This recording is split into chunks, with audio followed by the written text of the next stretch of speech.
Interstate financial relations. Most dynamic era of interstate relations and has been changing since beginning. Guiding philosophy and approach. Cooperative federalism not only between union and state but also among states also. Scheme is designed with an objective to deal with regional disparities to ensure that throughout the country some minimum living standards is achieved and disparity can be tackled.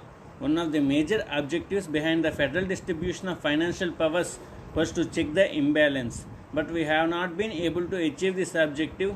New economic policy has further increased the imbalance. Center tax revenue, center grants in aid. Article 257 and Article 262. Concerns of states. At present, there exist a horizontal and vertical imbalances.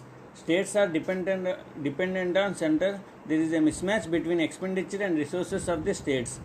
The pattern of distribution of taxes is such that taxes with greater returns and which are more elastic in nature comes under the union list. The taxes in the state lists have a lesser yield and also rigid.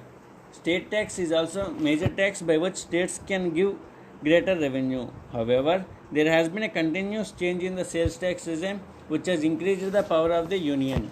Since states taxes are not sufficient, Constitution provides for distribution of union taxes between union and states. This is determined as per the formula decided by the Finance Commission, and in aid of the revenue, Constitution also provides grant in aid. There are two types of the grants. First one is disbursed or given under Article 275 of the Indian Constitution. They are known as the statutory grants given on the recommendations of Finance Commission. Parliament may by law determine the grant to be given. Discretionary grants under Article 282 of the Indian Constitution. These are called discretionary grants because they are given at the discretionary of executive. 13th Union and State Executive can give this grant. However, in practice, the provision is used only by the Union government. At present, discretionary grants are given on the recommendations of the Planning Commission. States concerned regarding Finance Commission. There is a greater trust for the Finance Commission than Planning Commission. The reason behind Finance Commission is a constitutional body and is expected to be more neutral. Still, system is not satisfactory. System of appointment of Financial Commission is not transparent. There is no role of states in appointment of members of Finance Commission. At least in Planning Commission, states are involved through National Developmental Council, but there is no such involvement of states in Finance Commission. Borrowing. States can also borrow from markets to fulfill their expenditure requirement. Both union and state can borrow. However, borrowing powers of states are limited. States can borrow only from the domestic market.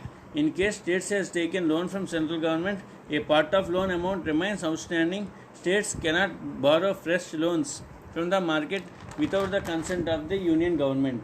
Similarly, if the union government has given any counter guarantee to the loan taken by the state government, no fresh loan without the consent of the union government.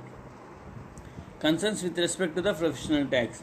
States feel that the constitutional limit of 2,500 per year is a professional tax is too less to fulfill their revenue funds.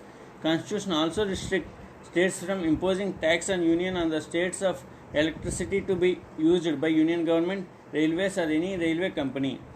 They cannot impose taxes on water used by any authority prescribed by Parliament for developing any interstate river or river valley. Constitution provides mutual exemption in case of property of union and states from taxation. Scheme of distribution of taxes and concerns of states. Article 268 to Article 271. Scheme of distribution of tax and concerns of the state. Article 268 to 271. Under Article 268, there are duties. These are duties levied by the union but collected and appropriated by the states.